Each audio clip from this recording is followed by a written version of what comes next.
Saya nak kongsi dengan tuan-tuan ya. Ada satu institut penyelidikan di negara kita nama Nahrim. Nahrim, Institut Penyelidikan Air Malaysia, agensi kerajaan. Mereka buat kajian dan unjuran, mereka menjangkakan, ni penting ya, kita akan kena kemarau yang sangat melampau. Bermula tahun 2025 sampai 2035. Dan di Melaka, tuan-tuan, dijangkakan akan berlaku pengurangan hujan yang begitu teruk dalam julat 0.1% sampai 36.3%. Kalau kemarau panjang ini berlaku, Nahrim menjangkakan dia memberi kesan yang sangat besar ke atas sumber air mentah. Khususnya di negeri Melaka, para sungai akan mengalami penyusutan, mengurangkan base flow sungai, ia akan menyebabkan paras empangan ada penyusutan, ganggu sumber bekalan air mentah untuk loji. Dia akan berangkai-rangkai. Dan yang paling digeruni adalah dia menyejaskan pertanian. Dan impak awal yang berlaku adalah krisis bekalan beras. Kerana faktor kawalan import beras khususnya daripada negara peluar beras macam India dan juga Vietnam, semua tak akan ekspor lagi dah.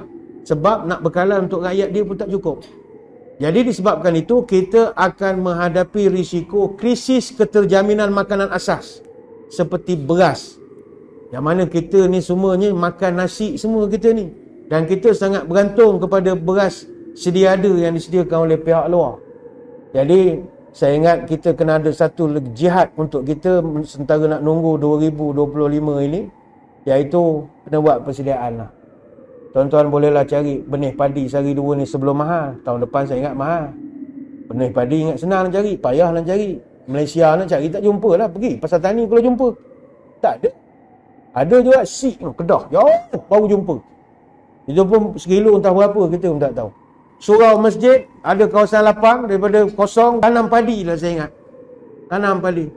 Mungkin tahun 2023 kita gelak secara berjemaah sajalah. Tanam padi, gelak akan tunggu 2025 esok pun kau tahu. Rugilah kita tak tanam kau tak 2 tahun, dah boleh makan lah.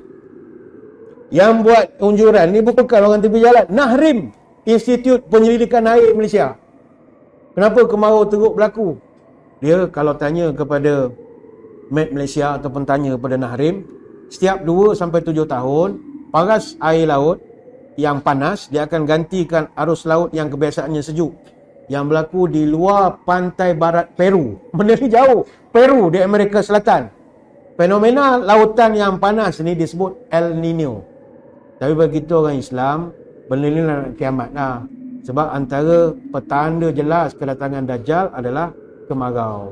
Sebelum 3 tahun sebelum Dajjal keluar, kita akan sengsara hidup kita. Berdasarkan hadis Abu Umamah Al-Bahili, dia cerita Nabi pernah terangkan tentang Dajjal dan Nabi suruh kita berhati-hati, kata sahabat.